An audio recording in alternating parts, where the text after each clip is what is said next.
Welcome back to GMWorldwideRadio.com or GM Worldwide Radio on YouTube, no matter when you're getting this at. Follow us on IG and Twitter at GMWW Radio or get the Android app. Remember, also check me out on JSkyline99 on Instagram. James is here finally. Hit him with your new Instagram on here. It's @James_Lane, and that's me. So check me out, I guess. So we are back. Since you were just watching live, he just showed up. So I'm gonna recap my little bit of the Ugly God, and then he's gonna drop his top three and top three words. And we're probably just gonna segment into our Dame Marley. So again, here you go. My top three best from Ugly God. It would be it's hard to say, ain't it? Out here laughing at me because I had to figure this shit out. Number 3, Like a Maverick.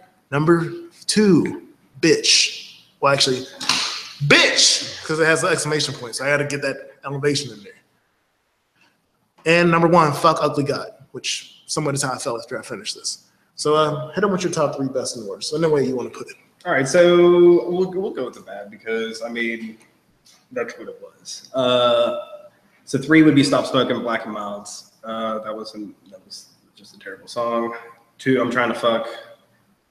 Again, I don't even I think he was just going on and on, just trying to fuck. I don't know. And I'm a Nasty Hoe. That was just terrible. I'm saying he has potential. I mean, it's just you don't have to be rapping like this nasty. I know we both picked. Well, no, I had Little Dick Click as my top worst. Well, that's just another. I mean, that's equally of number 4. I mean, that's. But I'm a Nasty Hoe is my number 2, and we both had Stop Smoking Black and Milds number 3. But no, I'm not the thing is about I'm a Nasty Hoe is at least the top. I don't know. I don't have a criteria on why I'm a Nasty Hoe is number 2 and LDC is number 1. Just understand that those 2 songs should have never been made. This is what I'll give Malachi, because I let Malachi listen to a few of the songs, and he's hyping Stop Smoking Black and Milds the most, and he's right. Stop Smoking Black and Milds has a context, it has a beginning, middle, end. It has it has a message. Doesn't mean the message needed to ever be told out loud, but it's a message. He follows a criteria. All that's true. It's not I can't do this, man. How's he a freshman, man?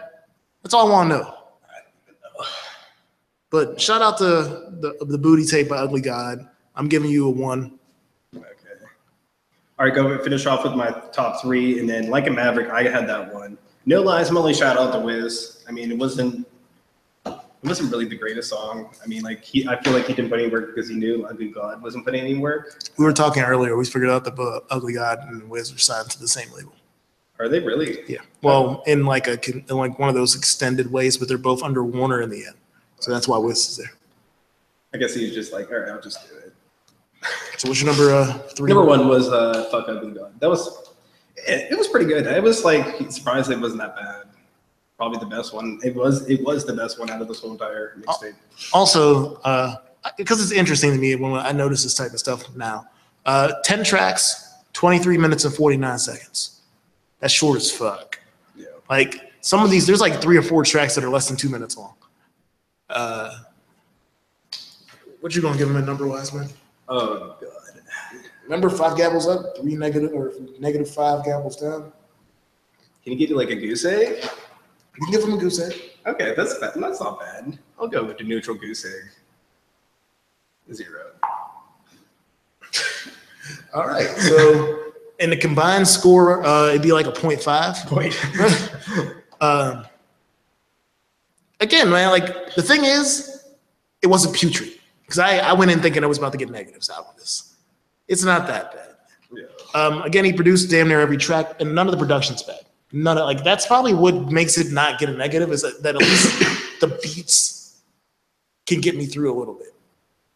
Yeah. Saying that they'll sign anybody.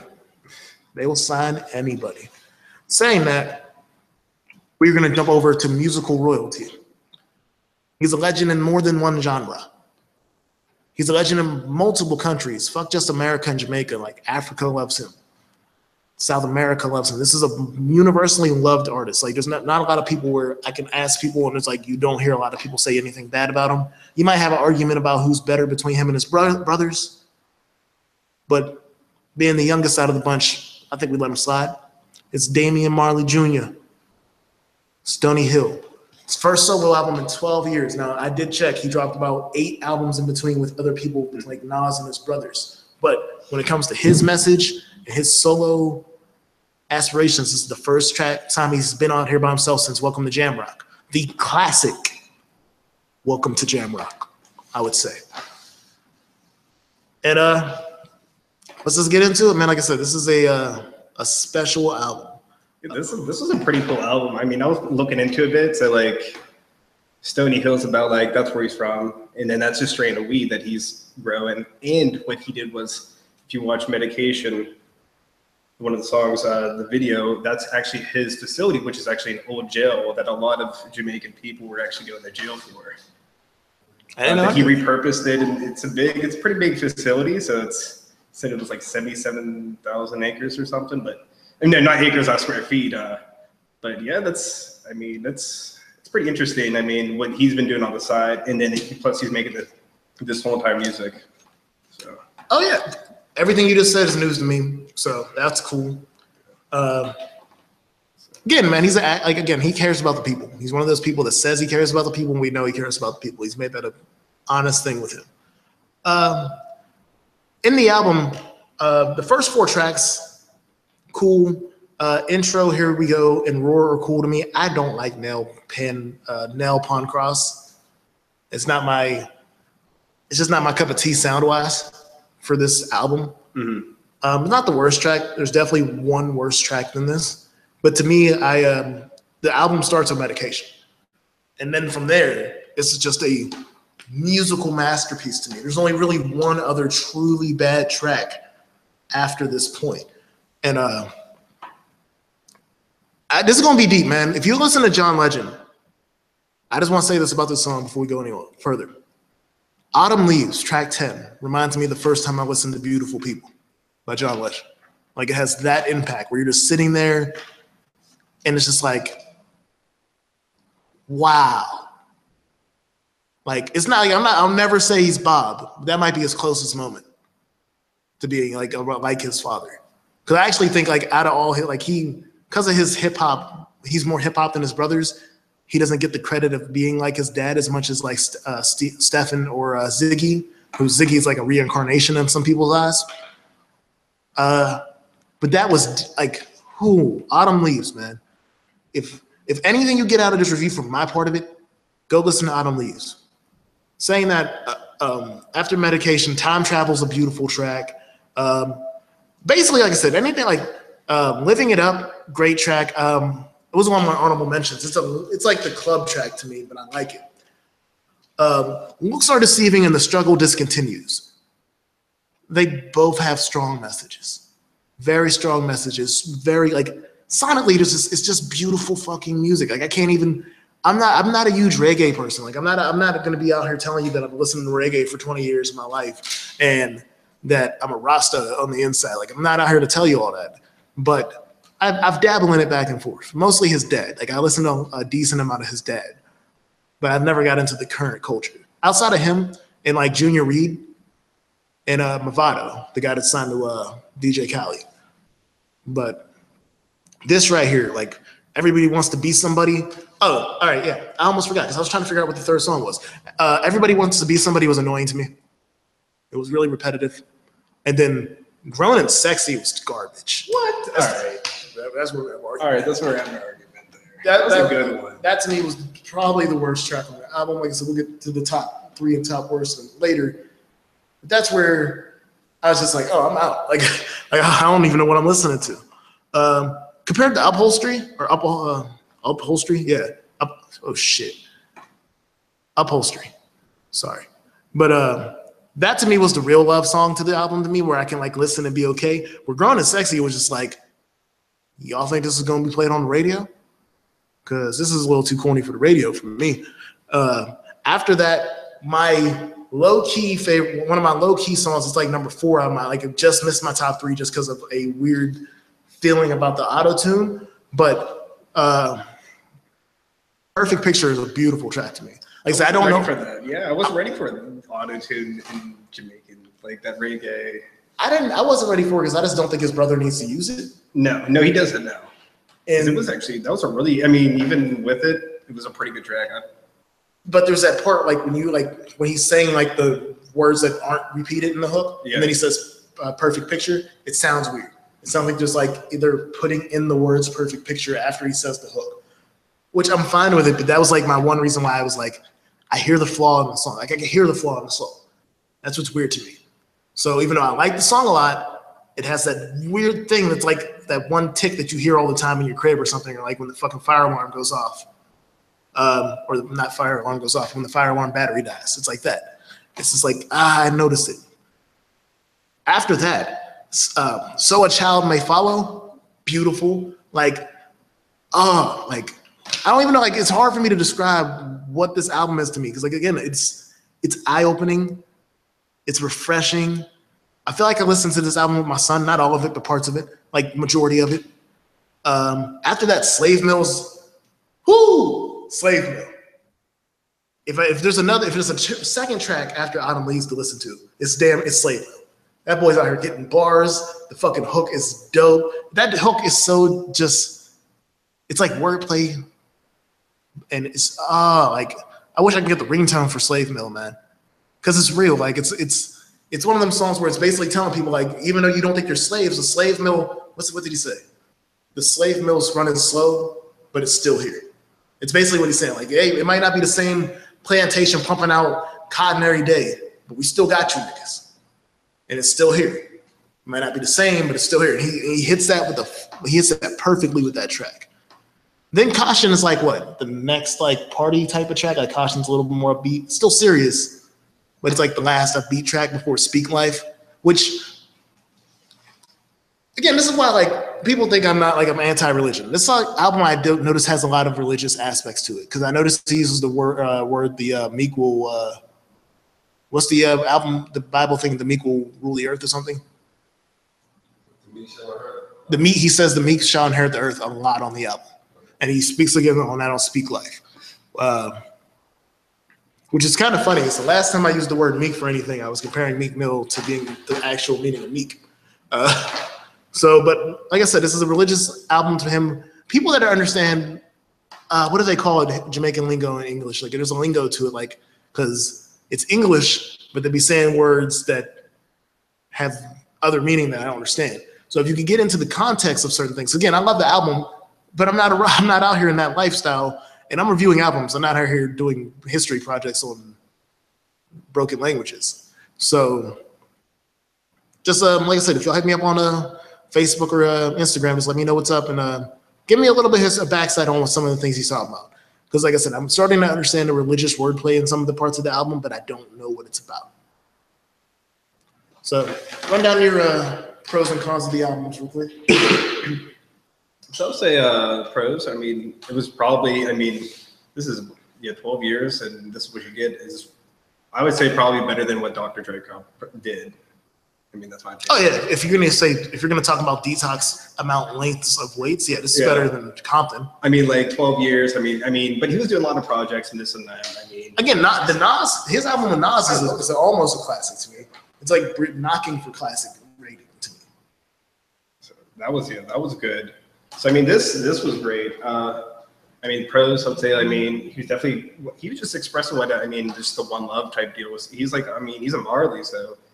He just rocking with that. I mean, that's how him and his family, they're Rastafarian and whatnot, and that's what it is. I mean, this is a great album. I mean, like, I'm just like, I had to make a bullshit excuses pretty much for the worst songs, in my opinion. I mean, I thought it was a pretty good album. I mean, I know, like I said, I didn't think I was gonna find out songs I didn't like, but I found them. Yeah. But I mean, like. Cons, I don't know. I mean, I think like this is he put out like the best he could probably ever put out this track, this whole entire album. I don't know. That's just my opinion. So give what you had to force yourself. Like again, if you didn't find 3 songs that you didn't think were good, I only said Autumn Leaves was a bad song. All right, I'll say that because like I wasn't in the mood for it. It's a great song. I mean, like I just made an excuse because like I wasn't in the mood for the song right then. Like it was like, wow, this is a great song.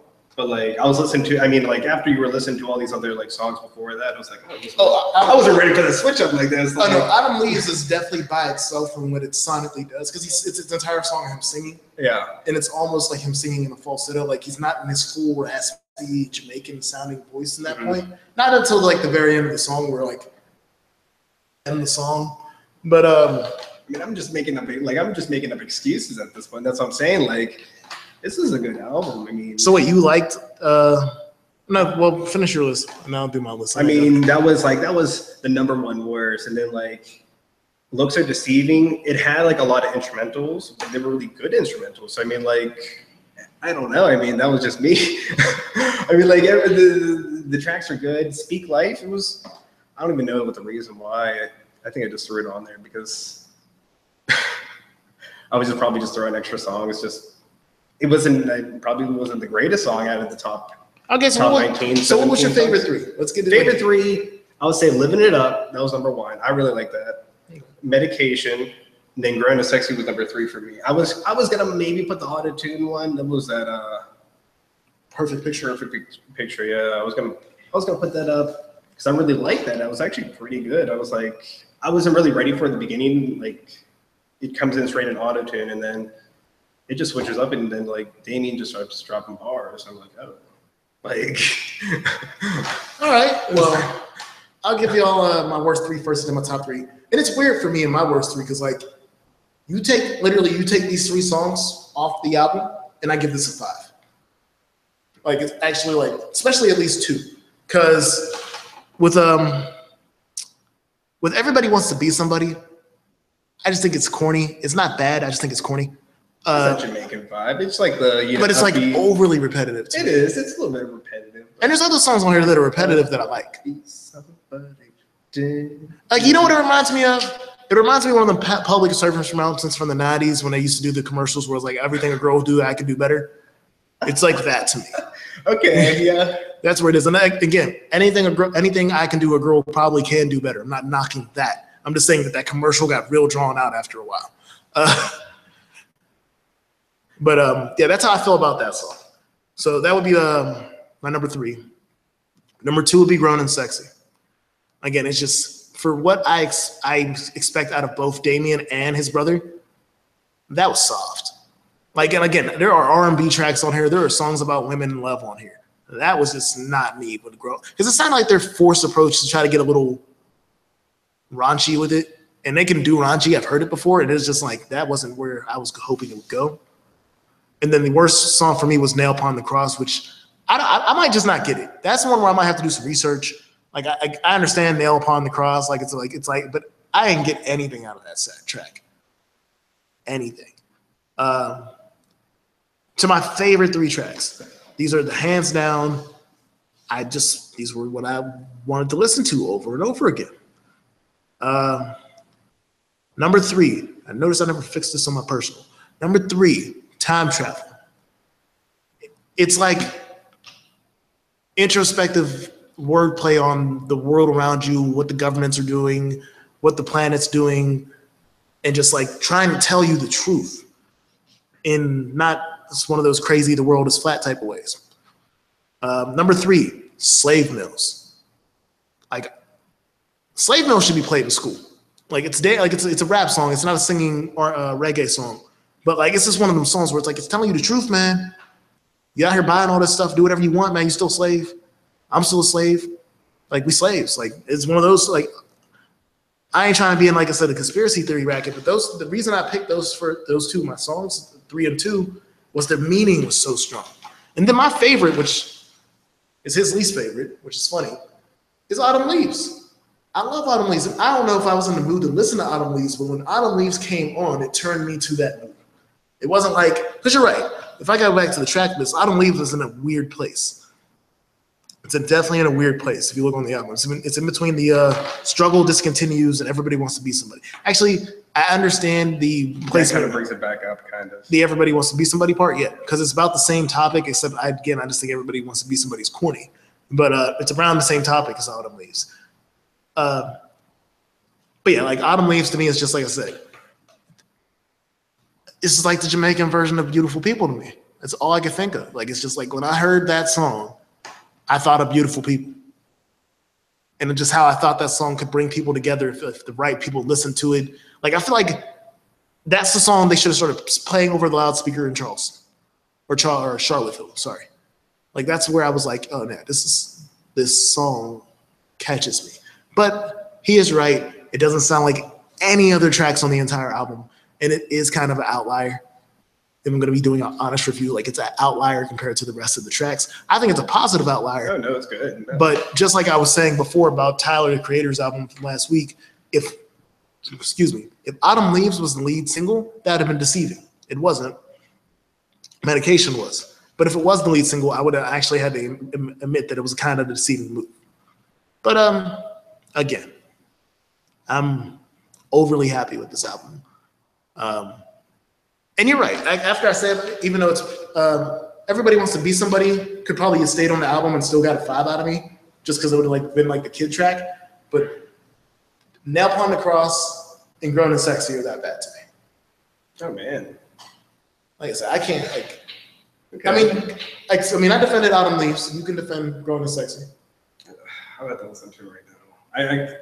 I don't know. It's like I thought everybody on the song did a pretty good job. I mean, like I even thought the girl, I don't even know her name. I got features. I got features. She sounded pretty good. You tried to wait. Was there another person on that track? Brendan Sexy? Maybe it wasn't. Wait. Oh, I thought no. Oh, shout out to Major. How the fuck you? All right, I'm sorry. How do you got the same name twice and you spelled it different? Major? Would it be like with I? Would it? Why? We can't do this live. But but you had a dope verse. I just never tried. Yeah, maybe. Because this is like the only feature that had a verse. Because his brother just sings on hooks on every other song. But shout out to you. You had a decent verse. Damn, that's all I can say. You want to give your number out real quick before I do? What? Oh yeah, this was like let's say this was a 4. I'm out there with the strong 4 myself. Like I said, you take away them 3 songs, you would have had above the top classic in my eyes.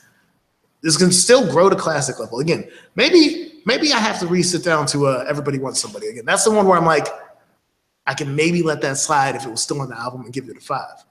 But I can't rock with Grown and Sexy or Nail Upon the Cross.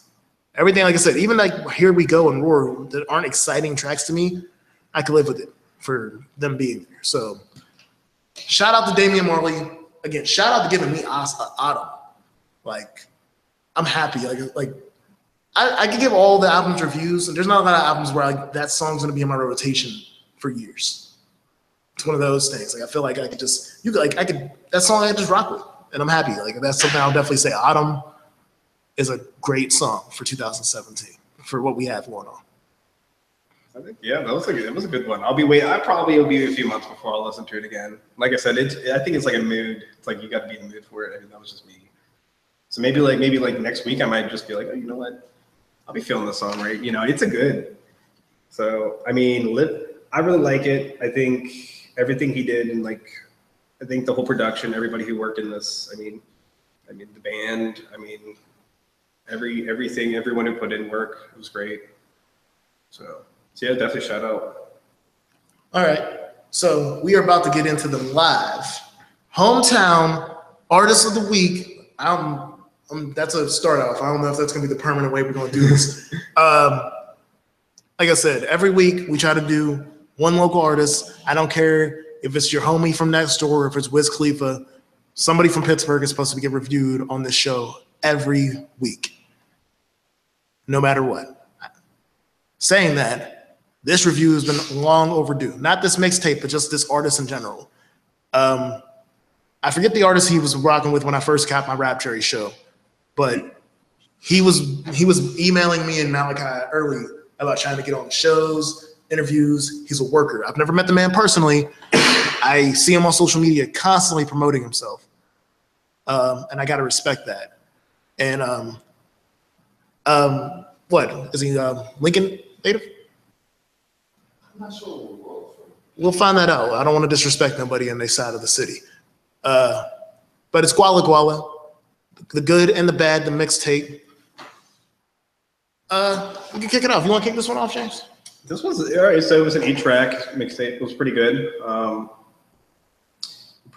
This.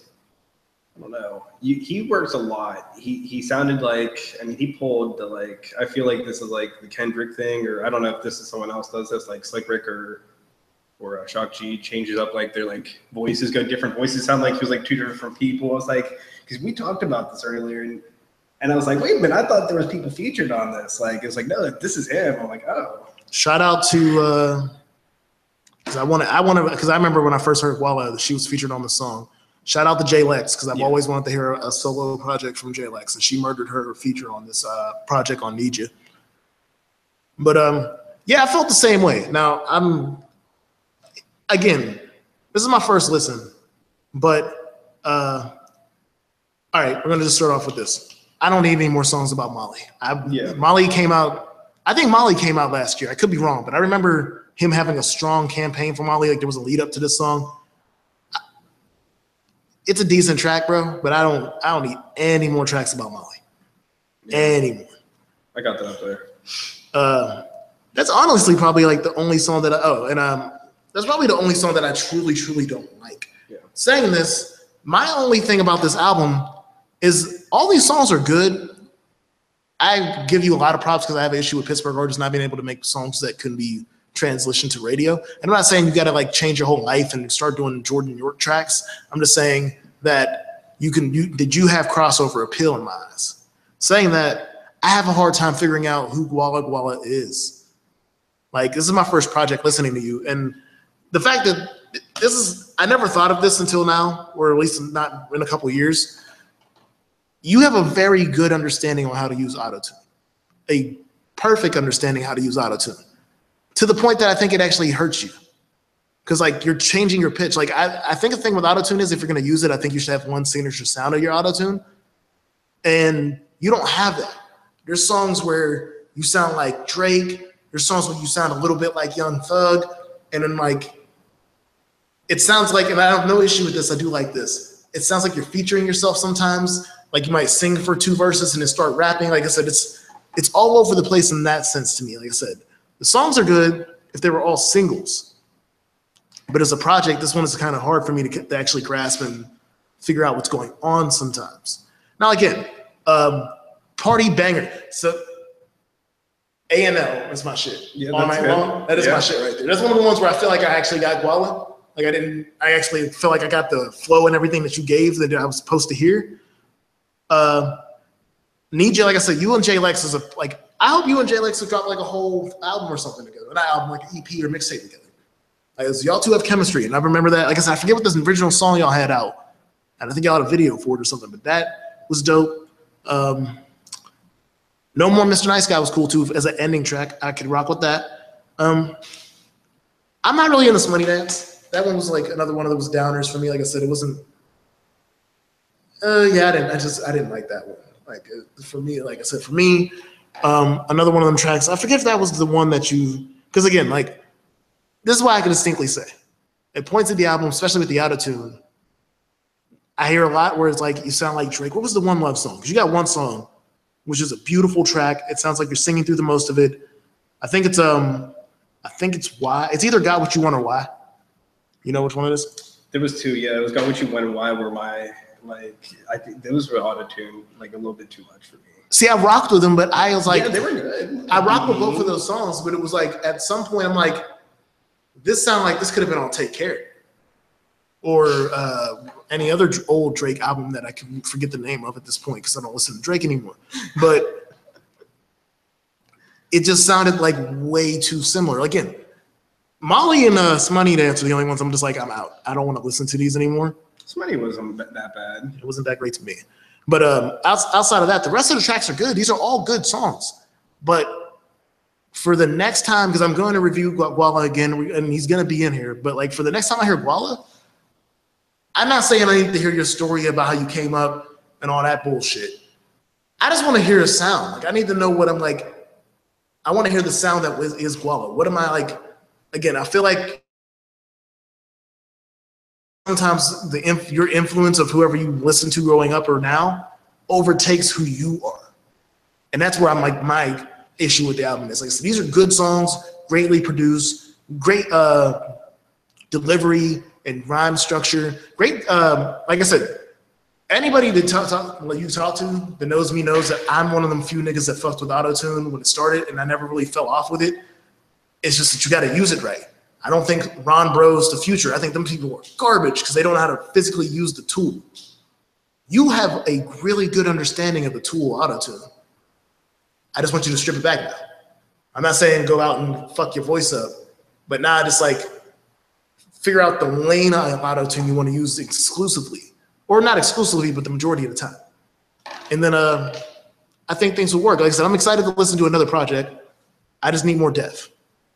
Like I'm not saying more songs, because maybe 10. I don't know how I feel about the 8-song project. I'm like a 10 or 12 type person. I like to have enough. It felt like there was like two. It seemed like they were like almost paired up. Like also the songs were really short. There was only like one song over 4 minutes, or 2 songs over 4 minutes. One was Money Dance though, and the other one was Got What You Want, which is basically a ballad. It's almost a ballad.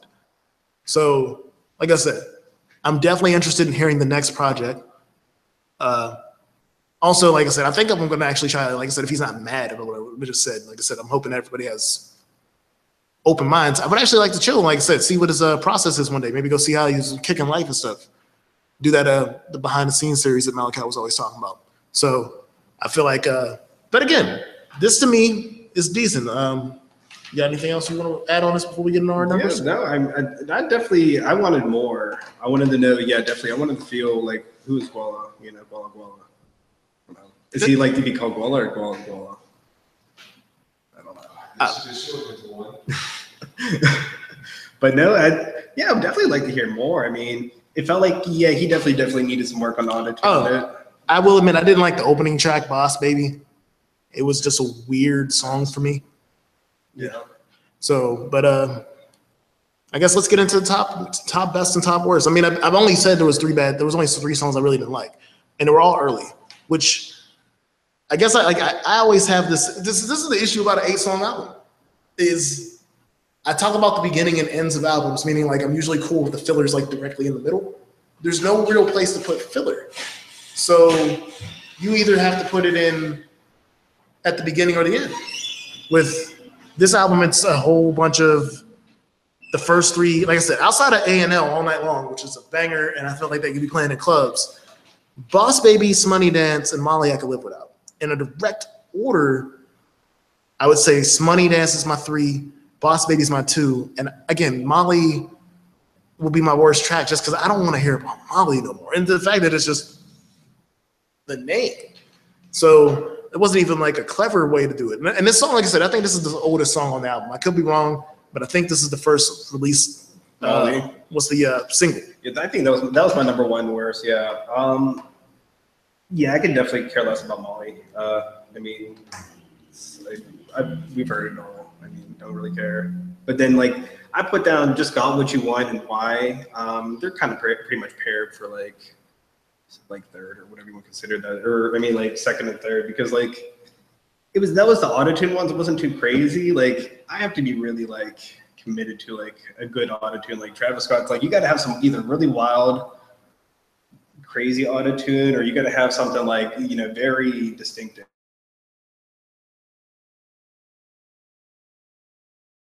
On how to use auto-tune. There's nothing wrong with his voice. It doesn't sound crazy, but he's using so many different levels. Like every song seems to have a different auto-tune setting. And I'm like, yo, you got to find the one that you rock with the most. And not outside of the one, and I'm forgetting the fucking name of the song. I'm pissed. But there's one song, and it might have been Smoney Dance, where the auto-tune has this sound of like Young Thug. And that might have been the closest where I'm like, you got to stop. You got to go back to that Drake sound you had and just try to make it your own a little bit. Because the best one he has is the Drake pitch. And it's still like, it sounds like Drake. So just like I said, figure that part out, and it's all you. But I'm gonna hit you with these top 3 real quick. My top 3 tracks are gonna be, it's gonna be shocking because we're always on the other side. Got What You Want's my number 3. Need Ya.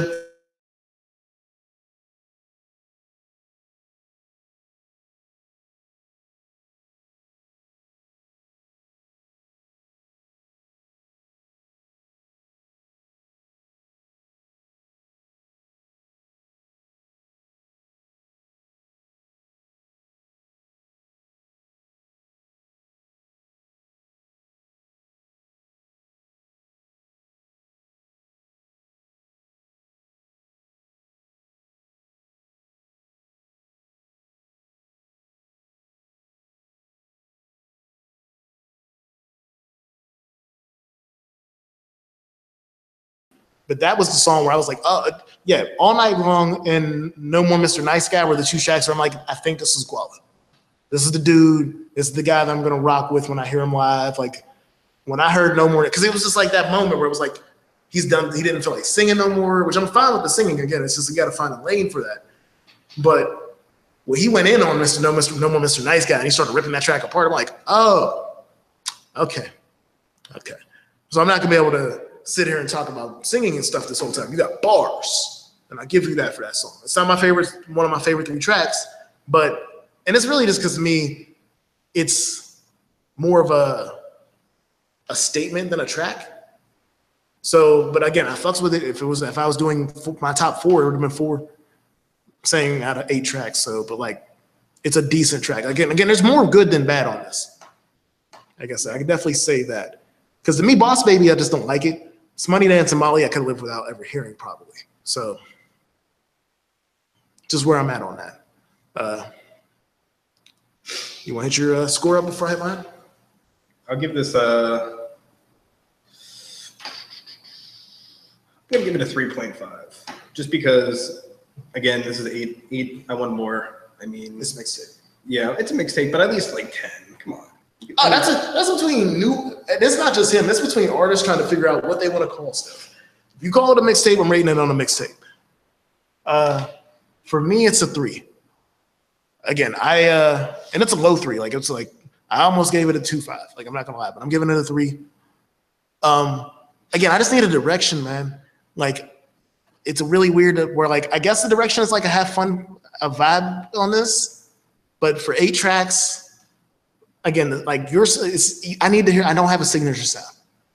Like I said, you made a bunch of good songs, but as a project, I didn't get drawn in as like a project. I could listen to all these songs separately at different points, but I'm not running this down 1 through 8. It's just 1 through 8, and that's where I'm at with this. So I'm like, there's room for growth. There's nothing you did bad musically. Like it's just that I need a more conclusive project. This sounds like you had a bunch of stuff on your hard drive and you just put 8 songs that you liked off your hard drive and called it an album. I could be wrong, but that's where I got when I was listening to this in 8 songs in a row. So that's how I got out of it. Again, solid 3. It's better than Ugly God. Yeah. It's not a high, it's not a high platform, but that's what we got today. So for the end of Rap Jerry, before we get back in, we're going to give you a little bit more of the world, what's going around you, because I got updated news on a international artist. This was Rap Jerry for today again. Ugly God. I gave it a 1. You gave it a 0. Comes out to a 0.5. Damian Marley. I gave it a 4. You gave it a 4. Stays all 4. And then we got our boy Guala Guala. I gave it a 3. He gives it the 3.5. Malik, I'll do the numbers on how that splits into 3.25. 3.25. Good. So right now, album of the week looks like it's going to be Damian Marley for the album review of the week. And we have no negatives this week. I feel like that's always a positive for this show. We ain't getting no negative review. So we will be right back. GM Worldwide Radio or on GM Worldwide Radio on YouTube as of right now. It's your boy Jay Skyline and James here on Unfiltered. We'll be back in a few minutes with some updated news of sports and music.